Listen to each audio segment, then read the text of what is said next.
Hello, everybody. It's Stephen and Walter here for another episode of So Chatty, episode 149. And we're going to start a new series today, which is all about, well, what we know about sergers and cover stitch machines.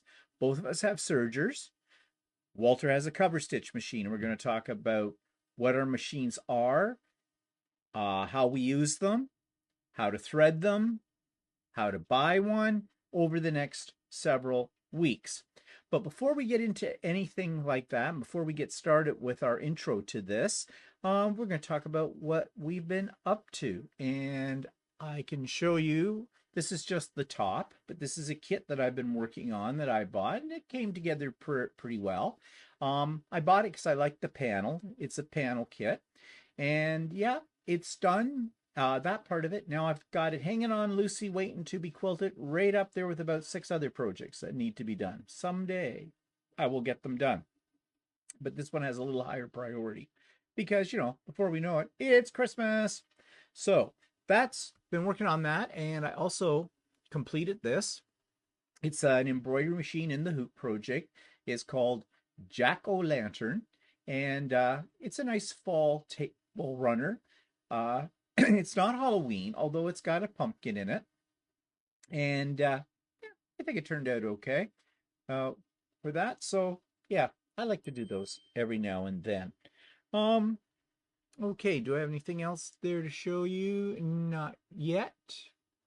That. Oh, that's my serger. Okay, so what's Walter been working on? I'm still doing a shirt, Yeah. but I'm not too speedy, especially summertime. Too many things on the news for him to read about on there. So anyways, so that's what we've been up to. So some announcements. Okay, Sewing with Stephanie and Stephen this coming Wednesday, there will not be one. If you were there on Wednesday, you already know this. If you've been watching our videos on a regular basis, you know that we're leaving for Ohio, to Berlin, Ohio, actually. We're leaving this coming Sunday. To go down there for a few days to Amish country, check it out, check out the quilt stores and things like that. And then halfway through next week, we'll be up in Stephanie's area, and we're visiting Stephanie for a couple of days as well. And Stephanie, I don't know if she wants me to tell you this or not, but she got a new toy, and we're going to help her with the new toy, getting it all set up and everything. What I know right now is it's still in the box. It just arrived the other day. And so we're going to be doing that. And she's going to take us to a couple of spots to look around at things and whatnot. And I get to terrorize her children.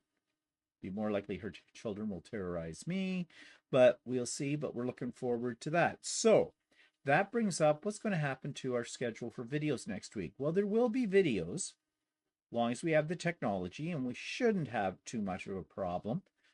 Places we're staying are fully equipped with internet service, so that should be okay. We've also got new SIMs, eSIM cards for our phones, so that because we'll be in the States, our data system, well, it will work, but it costs us like, a major mortgage on the house to pay for it. So we've got these that we have to activate once we get to the States. And yeah, so I'll be doing trying to post a video every day while we're gone, showing you where we've been, what we've been doing, what we bought, things like that. I do hope to do a live. So Stephen and Walter, this week, my plan is we're going to try to do a live in around our regular time of 4 p.m. Eastern. From our hotel room. That is, if we get there in time for it. And we should. We're only 6 hours drive away from where we're going in Ohio from here. So we get a good start in the morning. We should be there in plenty of time, and hopefully we'll be able to do our live then. If we don't, then there will be videos that I've tried to make on the road, and I will post up. They won't be lives. So that's the plan for next week. So things are going to be a little bit different, but different is sometimes good. Okay, so anything you want to add to all of that? No. Anything in the States in particular you're looking for? No. So why are we Are going? you? Yeah, I'm going fabric. Yeah. I guess we're going just to get out of to go on a mini holiday, I guess. Well, we're also checking out Um, this particular hotel because it's the hotel that next yeah, spring, Stephanie is holding her spring retreat at, and I'm teaching at it, as you know. So I want to check out the facilities.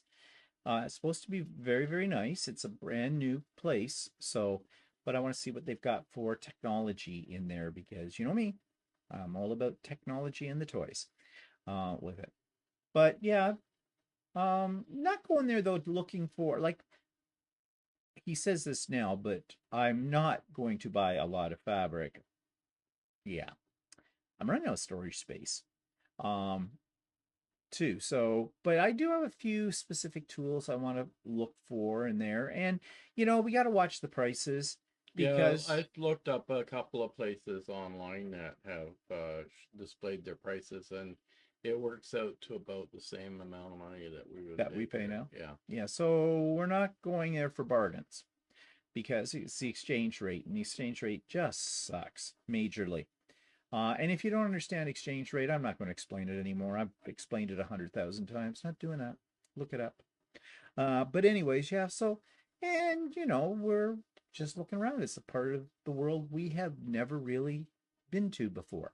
So, yeah. We don't travel to the U.S. too often. We no. have been over the years several places. Like Mm-hmm. we've been to New Orleans and Florida and California California, and Las Vegas and stuff like New that. York, But and we haven't really been around Boston. up in the Ohio area or No. anything like that. Just passing through. Yeah.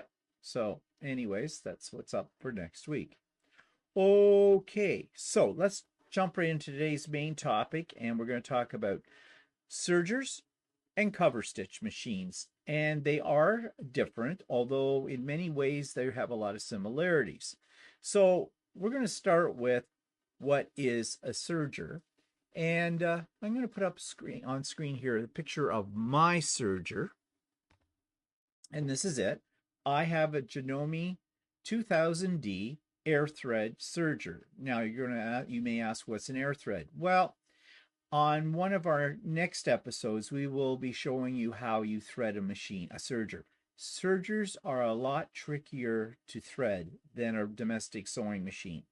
And if you have an old serger laying around, and if you've ever tried to thread it, you probably have pulled your hair out.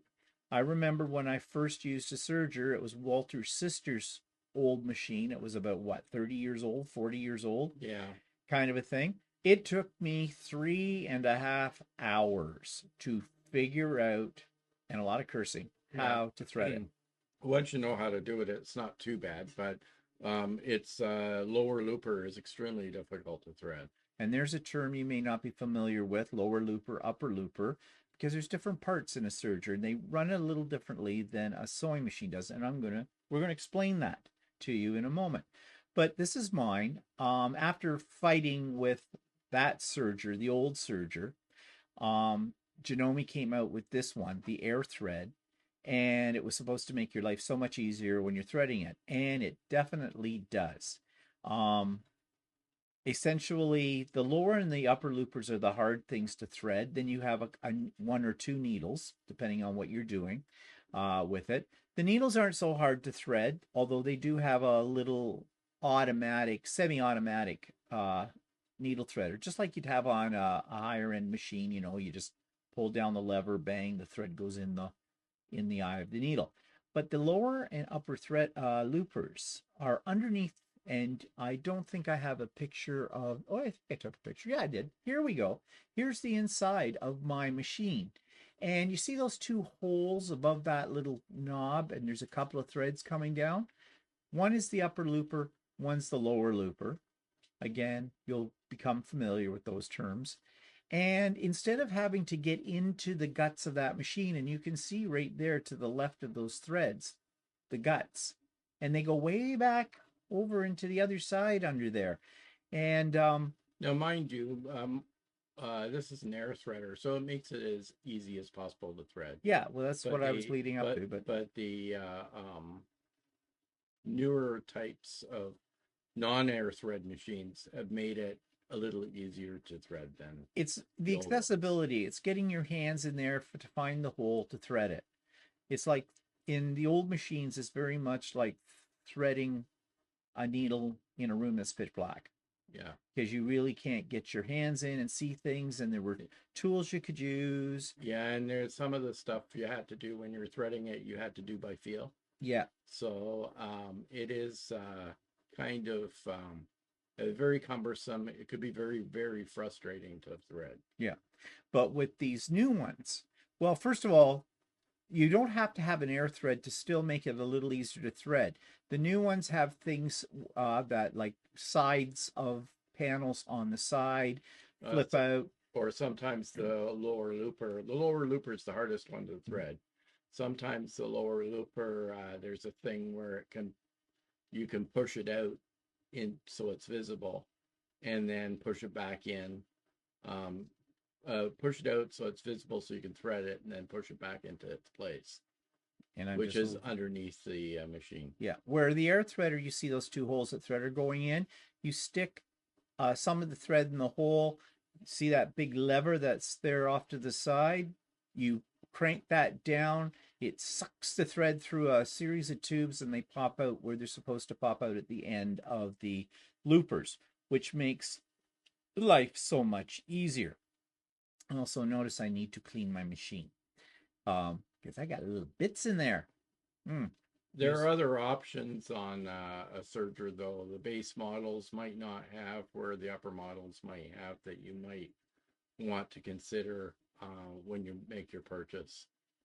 Believe me, if the difference between buying one that is like an air threader or makes life easier to thread than the bottom of the line serger, if you're talking only a couple of $100 difference, that is money well spent. I can tell you that. Now, the other trick to these, or one of the tricks I took when I bought before I bought my serger, my local quilt store, Ultimate Sewing, was running some courses and, getting to know your serger. And I took the courses with the old machine. And yeah, uh, Shirley, the store owner, sat down at my machine, showed us all how to thread it. And I thought, yay, my machine's threaded. And then she took a pair of scissors and snipped all the threads off. Now you do it. Yeah, I called her every name in the book in my head for that. But other tricks that people use is because there's such a bitch to thread, the older machines, when people wanted to change colors of threads, they would tie the new thread to a piece of the old thread and just pull it through. And that's not a good idea. Well, actually, it's not too bad of an idea, but the only problem is that some people started pulling them through the tension discs, the knot, Yeah. and that would cause a problem. So yeah, if you do that sort of thing, you have to make sure the knot is beyond the tension disc. Yeah. And you can open up your tension disc, and those little dials on the front of that's what controls your tension. And each strand of thread, each spool of thread has its own tension setting. But those are things we'll talk about in coming weeks. We're jumping ahead of ourselves. So basically, this is just to show you what my serger looks like. Now, Walter has an air threading serger as well, and his is the one that says Elna on it. And basically, it works the same way as my air thread does because it is made by Janome. Yeah, actually, I was told that it is essentially exactly the same as the one Steve has, the Airhead Thread 2000. It's designed exactly the same. The only thing is that the logo on the outside says Elna. And the reason I purchased the Elna was that our dealer had the Elna in stock and they didn't have the Janome one in stock. The price was exactly the same. So I didn't really care what brand was on the outside, just as long as that it worked the same. So yeah. So not yet for that. So let's talk a little bit here. Let me switch that over.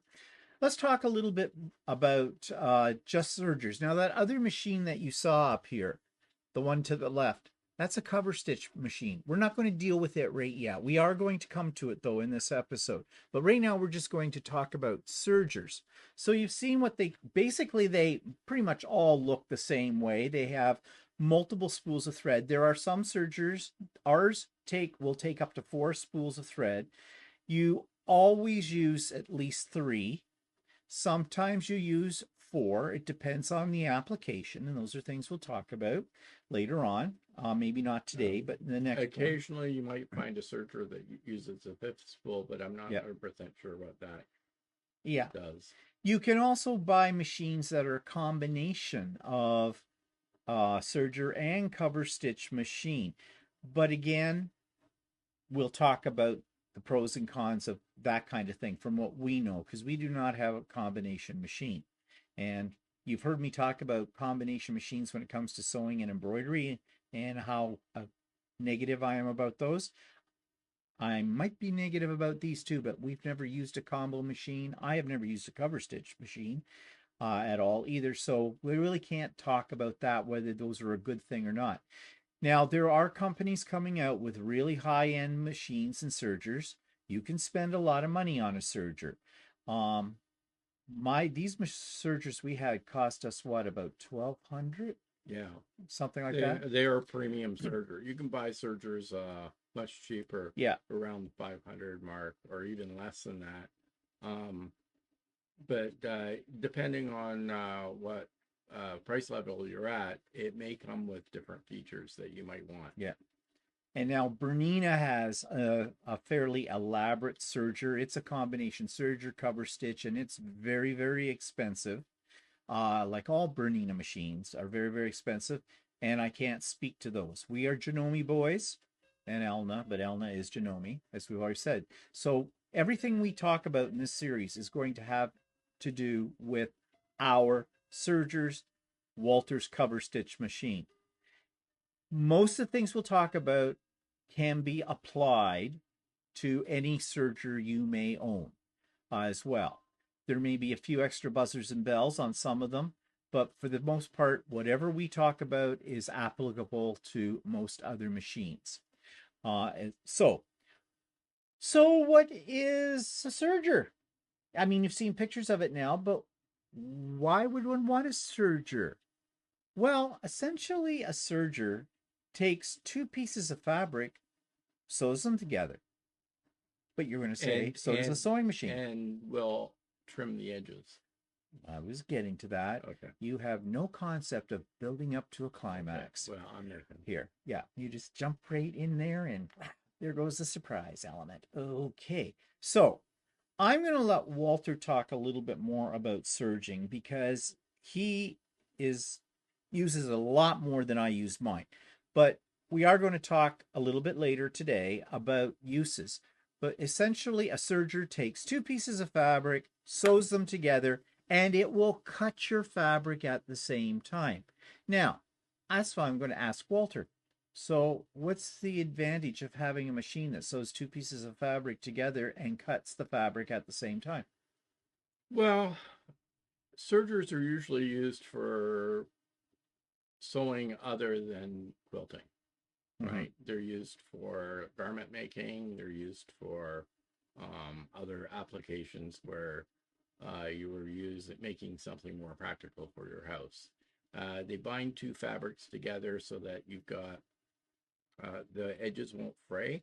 Some people will serge edges on fabric before they wash it if it's a fabric that frays a lot. So it keeps it from fraying and puts the seams together.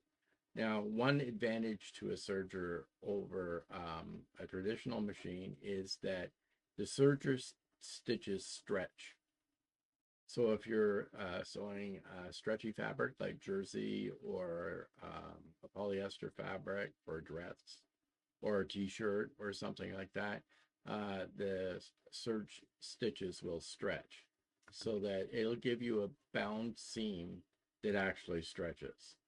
So that's one of the advantages of a serger. So a lot of times regular sewing machines, when you're trying to stitch on stretchy fabric like jersey or cotton fleece or something like that, your machine will tend to stretch the fabric as you're stitching. But with the serger, that doesn't happen. It actually stitches the fabric without stretching it and gives you a nice sewn hem to it that won't fray. Yeah. So if you're making something like napkins, table napkins, you can make them pretty quick on a serger because you can have it finish off the edges of your fabric, as in a like a rolled hem, which is a very nice finished hem on a piece, and it's cutting the fabric at the same time.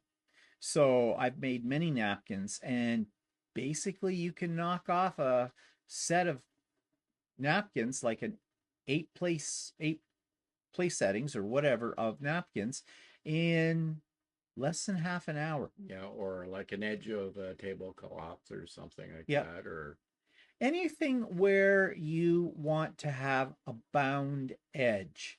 Now, when I say a bound edge, I'm not necessarily talking about hemming.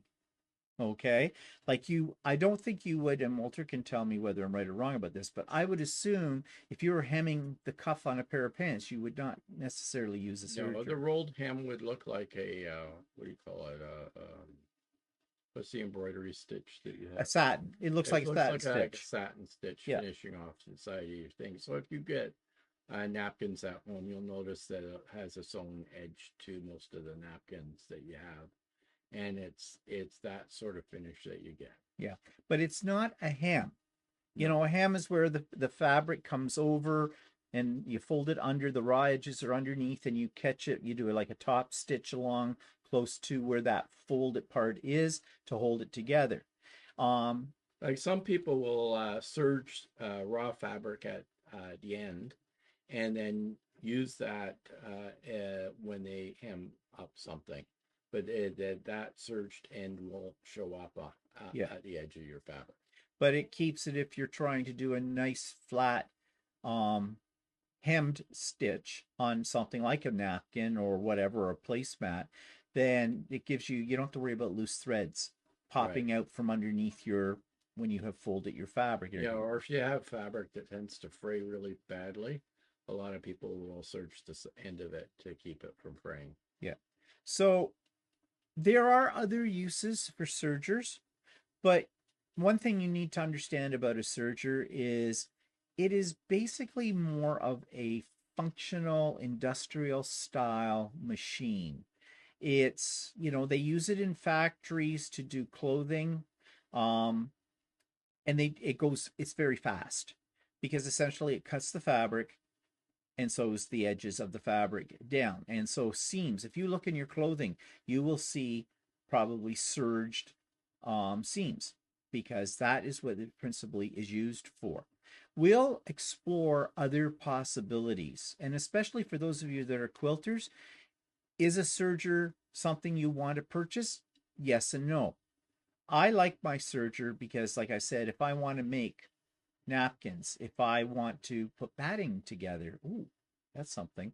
Placemats or Like things like if you that. want to look at something practical, if you have a t-shirt in your closet, which most people do, you'll find all the inside seams of the t-shirt underneath the arms and down the sides are all serged. Now, one thing, there is another name for a serger: overlock, an overlock machine. That's referring to the stitches, which you're going to see in a minute here. But they do call it an overlock machine. So if you hear that term, they're talking about a serger. And I think that is probably a term that's used more in England and Europe than it is here in North America. I could be wrong about that, but anytime I hear someone calling something an overlock uh, machine, it's usually on a British YouTube channel. Um, Yeah, now, an overlocker and a serger are exactly the same they're machine. the same machine. It's just a different name, variation on a theme. However, you're going to say, some of you who are a little bit more familiar with various stitches on your domestic machine that may have come with 3 million different decorative stitches, there is a stitch called an overlock stitch on your sewing machine. And there is a special foot for that. There's even a special foot for a rolled hem on some machines as well. And essentially, that stitch is similar to what a serger does. But of course, your sewing machine doesn't cut fabric Yeah, at the same time. and it also, I don't believe the sewing machine can't use the same number of threads. Like I said, the Overlock or Serger has a lower and upper looper, plus they have two needles. Yeah. So your sewing machine at most can only use two needles at one time, and most of the time uses one needle. Are you talking about those special needles? That's the double needle? Yeah. Yeah. Now, Now, I would think that double needle would be closer to how a cover stitch works. yes, it is. Okay, we're hanging on to that thought. That's a teaser. We'll come to that in another episode. Okay. But essentially, so you can do these things on to a point on your domestic machine, but it's not the same. Okay. All right. So we've talked in generalities here. Let's get to the nitty-gritty about how a serger works. Now, we had to do some research. We know basically how they work, but we're not technicians when it comes to serger machines. And I must admit, even after with this research, I'm still a little confused as to how to explain it. So what I'm going to do is I'm going to put some stuff up on the screen to show you, and Walter and I are going to be down in the little corner of the screen talking about it. And the first thing I'm going to show you is this article that I found, which I thought was a pretty basic discussion of how a serger makes its stitches.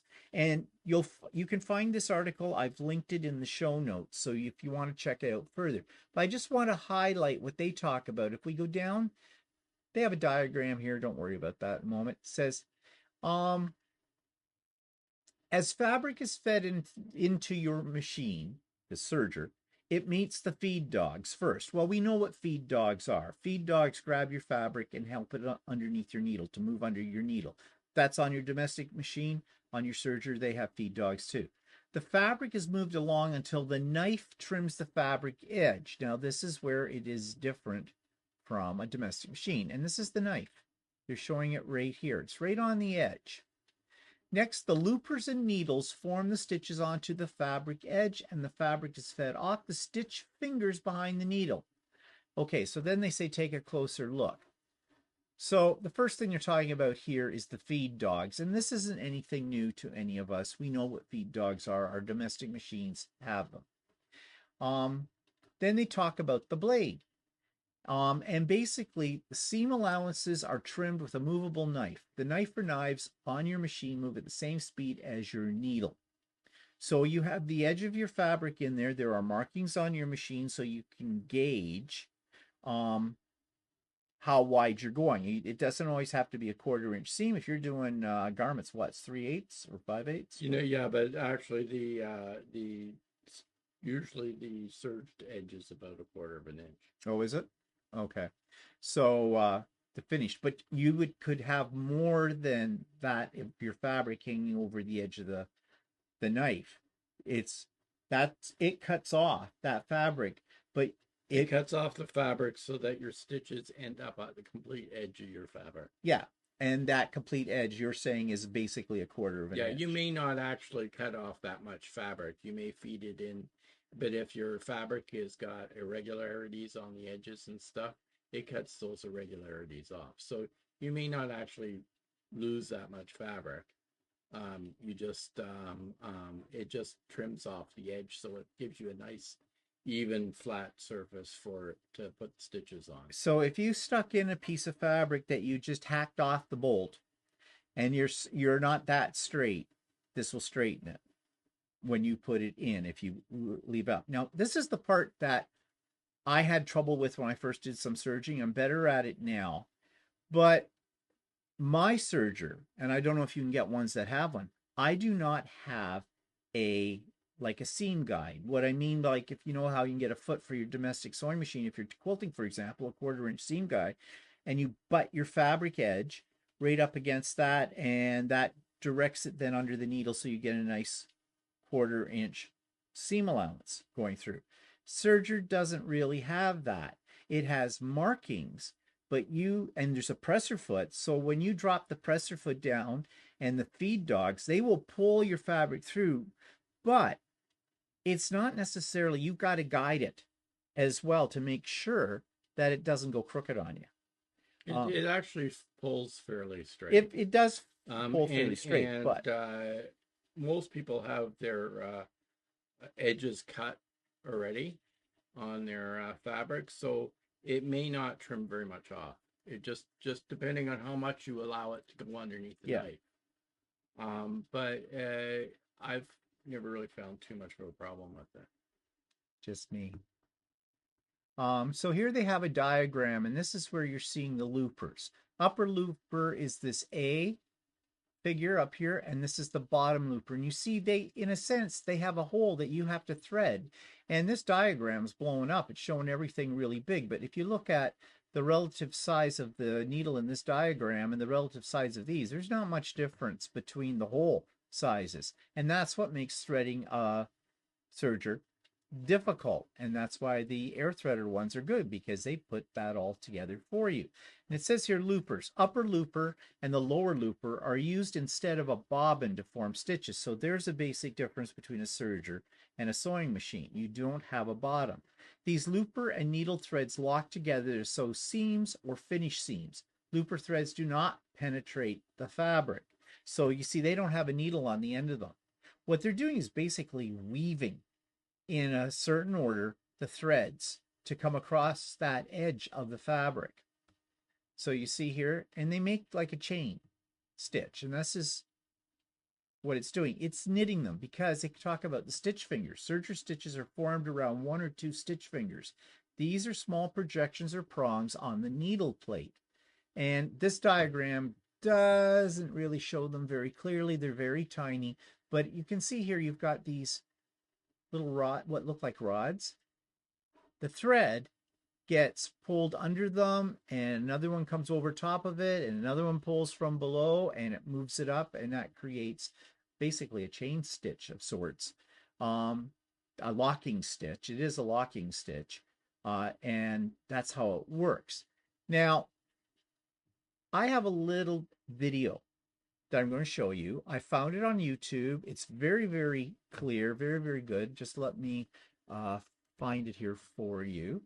And I have put a link to this video in the show notes below so that you can watch it at your leisure. But we're going to talk a little bit about this, if I can find it.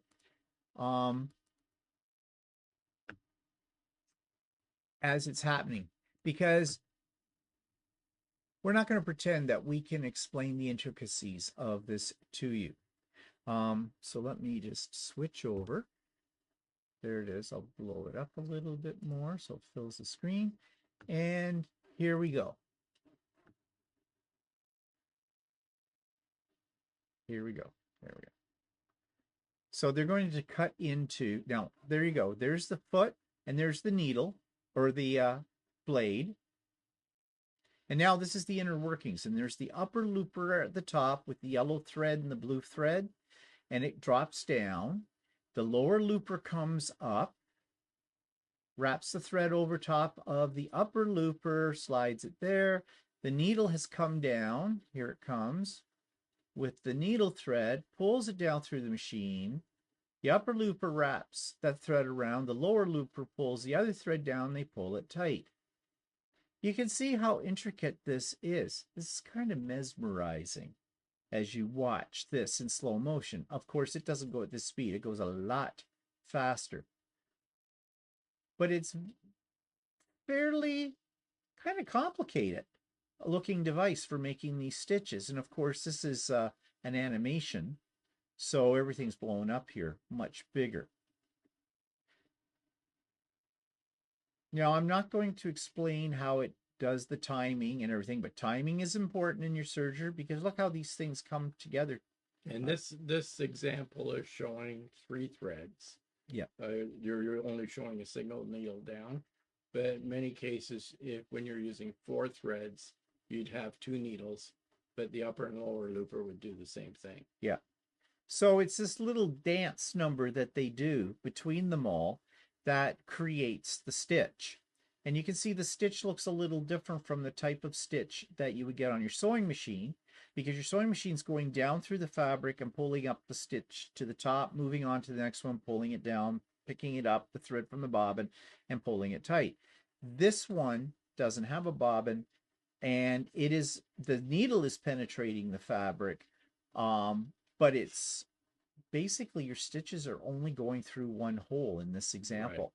And it's just the combination of how they're weaved together and pulled tight that makes the stitch. And you notice too, the stitch is a little wider because it's encasing the edge. So if you look here at this little piece, I don't know if you can see my arrow up here, the thing that looks like concrete, that's supposed to represent the fabric on the machine.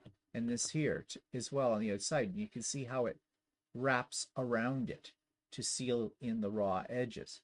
So like I said, this is in the show notes below if you want to take a closer look at it. It is a fascinating, whoever came up with this idea were a genius.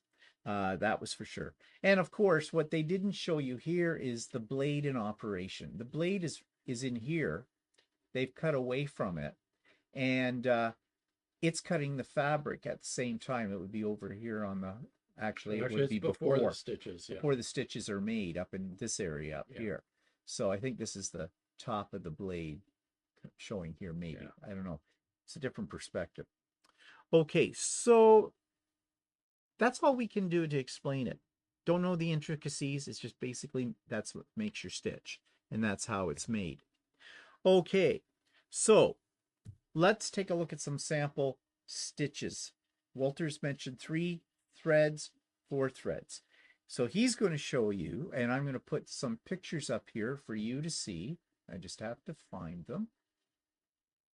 I usually use 4 threads on my machine. You can see my machine's loaded with 4 threads. That's the other one. Now, what before we what? That's the other one. What? I thought I told you to use this. Well, I've got it. These are all. Okay, go back. Go back. Okay, that one. Okay. Now, before I put this up on the screen, can you tell us when it would be when you'd only use 3 threads as opposed to 4 threads, or vice versa? I've never really used 3 threads, but I've always used 4 threads on the outside of my in my garment sewing. You use 3 threads for a rolled hem. For a rolled hem, yeah. So that's the difference. And basically, essentially, on the this one here shows you 2 needle threads, which is the greenish or yellowish one at the bottom, and the bluish one in the middle. So the 2 straight lines of stitching here, those are the 2 needles. Right. And the red thread that you see on the outside is your upper looper. Okay, so that's the upper looper thread. And if you flip the fabric over, you'll see on the other side is the lower looper. And there you can vaguely see the green dots at the bottom of the thread from the front for the needle. And there's a light blue one in the middle for the other thread. And they're holding down that thread. And if you look at the very top, you can see that there's this chain, looks like a chain stitch that runs right on the top of the edge of the fabric. Right. As well. Now, if Walter shows you the actual sample piece here, you can get it in. It's here. If, for instance, this fabric would stretch, this is actually quilting cotton, it will stretch. Right, and your stretch, it doesn't show very well here, but if this was a jersey fabric, it would stretch very well. And show the edge of it if you can on here too, like the edge, like no, this edge, the top edge. If you see how the stitches are on the top, yeah, they're laying right up against the edge, and because the fabric cuts at the edge at the top here, the stitches lay right against the top of the fabric. And that keeps your fabric from fraying. Right. With that. It locks them in. Now, if you just to give you a brief example, if you don't want me to jump too far ahead, but anyway, I have a t-shirt. This is a standard t-shirt that it's a head t-shirt or something like that, that is a commercially made t-shirt, right? And you will see on the outside seam, the inside for the sides, this is for the sides, there is a serge stitch on the edge. You can't see very well because it's the same color as the shirt, but you can see this stretches. Without ripping out the stitches. Right. So any standard t-shirt will have this serged edge in the inside seam. Okay. So you had me take this picture. Yeah, that was just of the other sample that I Oh, had. so that doesn't really matter. No. Okay. So I'm just sorting out your pictures. That's cover stitch. Okay. We're not that yet. We're not yet. Well, we're not here yet to show you the cover stitch stitches, but essentially that's an overview of a serger. Right. Now, cover stitch machines look very much the same. Let me just go back to that picture of the cover stitch machine. The cover stitch machine is the one with the 3 spools of thread that Walter has on it right there. At the side, it says down at the bottom, Cover Pro 900 CPX. So okay, this is actually a bottom of the line Janome cover stitch machine, and it's a 3-thread. You can get ones that are 4-thread and 5-thread, and they do more stitches than this one does. This one does a very basic cover stitch machine, so it doesn't do anything way too fancy. So and I do use it on my shirts for basically the bottom hem and the sleeve hems on them. You don't really need to use one if you've got if you're just doing cotton shirts, but it is again beneficial if you're doing working with jersey fabric, because it like the serger, it gives you a finished a more finished look to the bottom of your shirts and things like that. And if you're using a jersey fabric or a fleece fabric, it stretches. The stitches stretch just like it does on a serger. okay, so basically I'm looking at these two machines. I've never touched a serger before or a cover stitch machine. I'm learning this all new for the first time. Why would I want a cover stitch machine over a serger? The cover stitch, like I said, the cover stitch machine is basically for hemming the ends of a garment, actually. Cover stitch machines are primarily used for garments, and it's mostly used for stretchy fabric. Okay, so why would I want a cover stitch machine over a domestic sewing machine when it comes to hemming? I can hem on a domestic machine. Yes, you can, and you can also do a stretch stitch on the domestic machine, and you can also use the 2-needle option on your domestic machine. You may have noticed you can get 2 needles attached to a single pole that you can put into your standard sewing machine, and then you use two spools of thread and your bobbin thread, and you can mimic what a cover stitch machine does. Okay. It's not as nice looking as a cover stitch machine, but you can mimic it. And in this cover stitch machine, like the serger, instead of a bobbin, it uses a lower looper. So a cover stitch machine only has a lower looper and 2 top threads, or sometimes 3 top threads. Okay, so my question is, I have a domestic machine. I can hem a pair of pants with a double needle that gives me the same effect. Why would I want to spend money on a cover stitch machine? A cover stitch machine does it better. Why does it do it better? Because it uses the 2 needles and it uses the lower looper to give you that weaved effect. You don't get the same weaved effect. It does look similar on a domestic machine, but I'm not 100% sure what the exact difference is, but it doesn't give you as solid a weave as you do on a cover stitch machine. So what I'm hearing then is that if I want a very nice finished hem that's going to last, then my cover stitch machine, if I'm doing a lot of that kind of stuff, like I'm in the business of doing clothes alteration or something like that, then it would be more to my advantage on a more professional level to have a cover stitch machine. Yes, it gives you actually a better stretch stitch than on a sewing machine. Okay. Now I see another advantage. You were talking about the double needles in a domestic machine. Well, that takes time. If I want to use those, I have to take out, I'd have to put in those needles. I'd have to set that up. I'd have to thread the machine again, the whole bit. Whereas if I have a cover stitch machine that's already set up, like yours is right there, Yeah. I come to hemming something, I just turn over to my other machine and away I go. Yeah, exactly. And the other thing is it gives you a better stretch stitch than the sewing machine can give you, especially if you're doing jersey.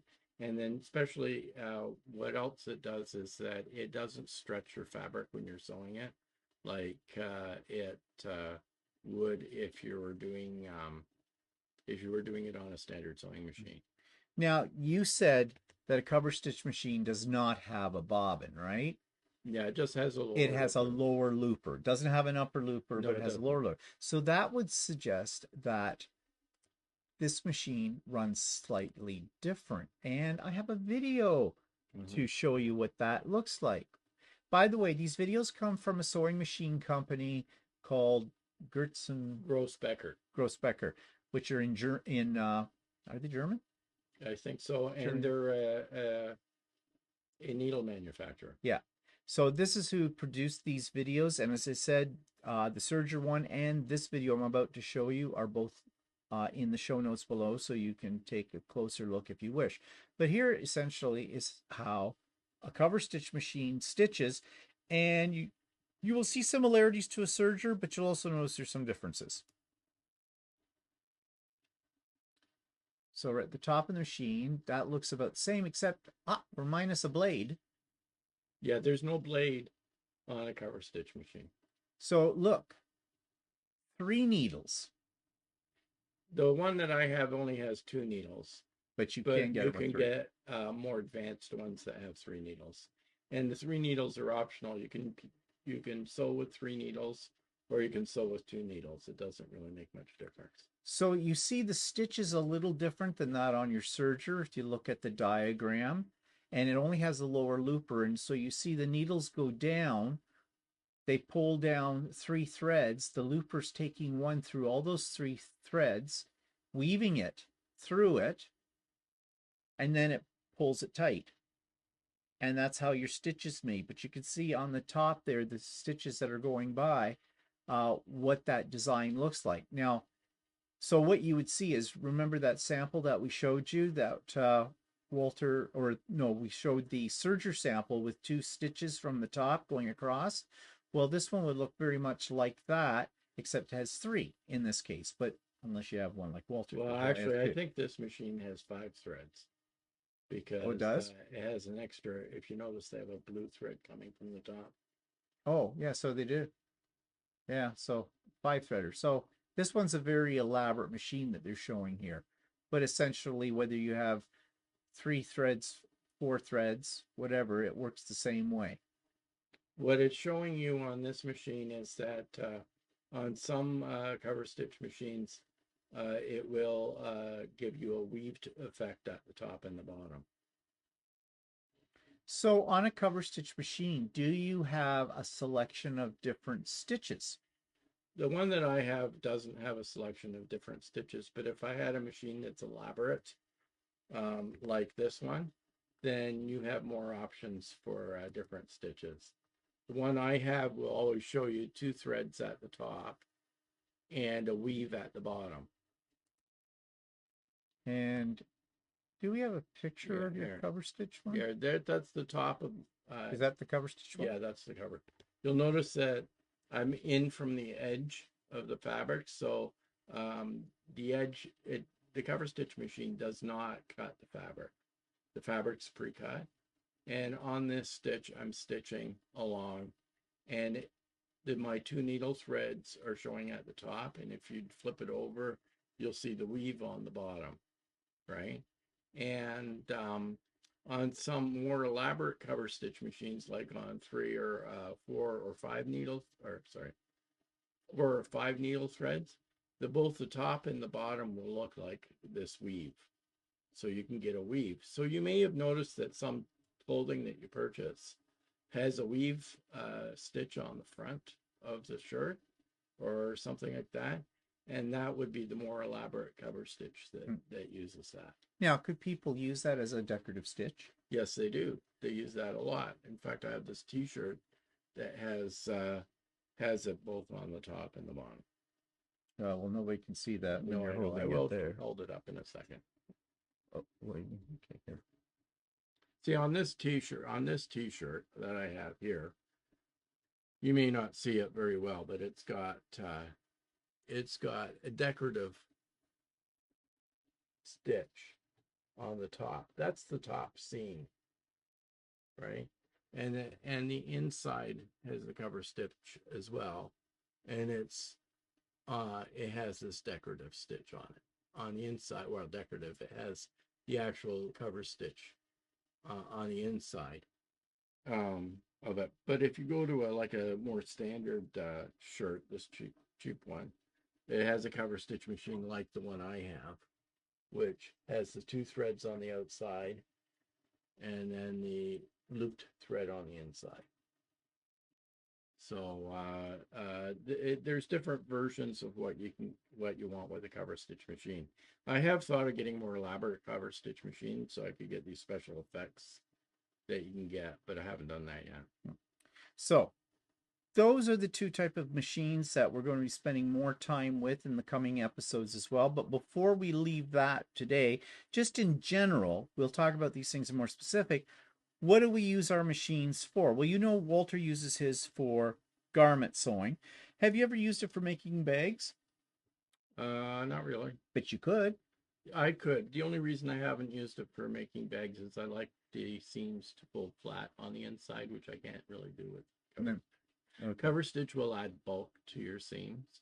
Or not cover stitch, sorry. Serger will add bulk to your seams. And so I know there's a lot of push for companies to try and get you to do Serger quilting. I was going to talk about that. And I can't really see it because of the bulk that it adds to the seams. Yeah. Now, but essentially, a serger, the way Walter uses it, is more towards clothing creation. However, I have a serger and I'm a quilter. So Walter's already talked about that there's a real push lately. In fact, Bernina has come out with a brand new serger, and it's a high end, it's a very expensive machine, and they have a quilting kit to go with it where you make an actual quilt using applique with it.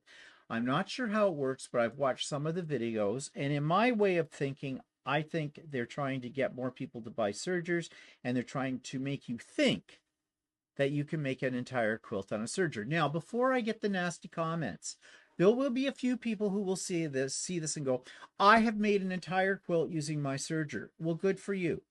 The thing is, I don't think you probably did intricate blocks. In other words, if you're just doing strips, if you're doing a strip quilt, like a jelly roll race, yeah, you could use your serger for that. But as Walter said, your seams are going to be a bit bulkier. If that doesn't bother you, then sure, you could do that. You could knock up something really quick. And guess what? In the coming weeks, I'm going to try a little small sample of that, and I'm going to have it for you to see my results. Because I'll be honest, I have not really given it a serious try. Because what little I have tried, I thought, yeah, I'd rather use a sewing machine because I don't find it's any time saving. Some people use it to actually bind their quilts. And that one's a mystery to me. And there are people who swear by it. But the thing is, as a lot of people do when they're telling you about the wonders of a machine and what they do with it, they leave one little detail out. The detail is they don't do an entire binding on a serger. They do one edge of the binding. The other edge they hand sew or put on a domestic machine. So in my way of thinking, I don't see the advantage of that. But these are things I'm going to explore in the coming weeks too. Now, I use it to make napkins. I love making napkins with it. But I'm also going to combine it with another machine, my embroidery machine, to show you how you can make what they often call is cut work, but it is more full cut work, where you have a lacy corner on a fancy napkin. So you can use your two machines combined to make these kind of napkins. Essentially what you're doing is you're doing the embroidery for the corner, and then you're using your serger to finish off the rest of the napkin with it. But it's another way of doing it. Can you make a bag with a serger the way I make a bag? Yeah, I could. I could see how I can stitch up the seams. If I want a really quick tote bag, I'm not interested in getting, like, I'm not that Walter bag, okay? I'm talking about, you need a bag to go to the grocery store with. You could knock off a bunch of these in no time, and maybe we will in Yeah, coming months. actually, serging is really quick. Yeah. Yeah, you can knock off a quick bag if you want to. And another thing that I have never tried and just recently heard of, and it gave me ideas, is for Franken batting. You know how those of you that are really cheap, I mean thrifty, and you don't want to throw out any of your batting and you like to put pieces together? Well, we all know you can do it with a zigzag stitch on your domestic sewing machine, or you can use actual tape that is meant for this, batting tape, to put two pieces together.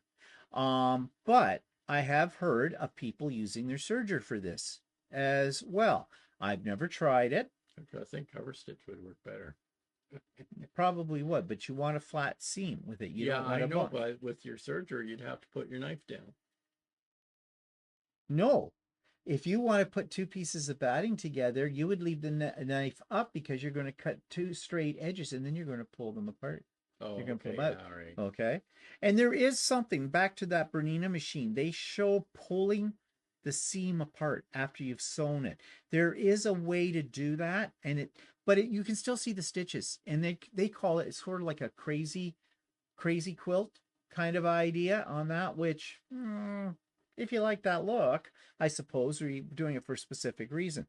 Anyways, these are all things we're going to explore in the coming sessions as well. They will be new for me and for Walter as well, and so we're probably going to learn a few things along the way, whether or not we like this or we think this is a make it or this is a get rid of it.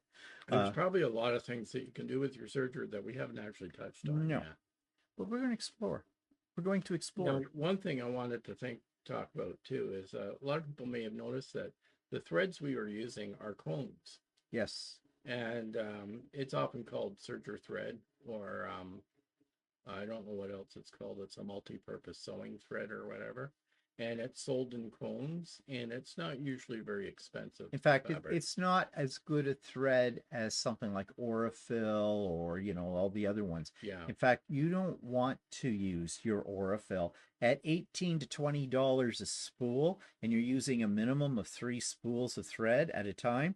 That's pricey. But serger thread is like $3.99 a cone. I'm talking Canadian prices or something like that. $2.99, $3.99 cone. Yeah. And the cone holds quite a bit. It's usually a 40-weight thread. And it's a polyester thread. Yeah. Which there's nothing wrong with polyester threads. Serger uses a lot of thread, as you can see with the amount of thread on the edge here. It goes through a lot of thread. So it's a good thing that serger thread is not as expensive as our regular sewing thread that we'd use for our quilts or whatever. But yeah, so I think that's everything we want to talk about today. This was an overview. Next week, we're going to get into the nitty-gritty.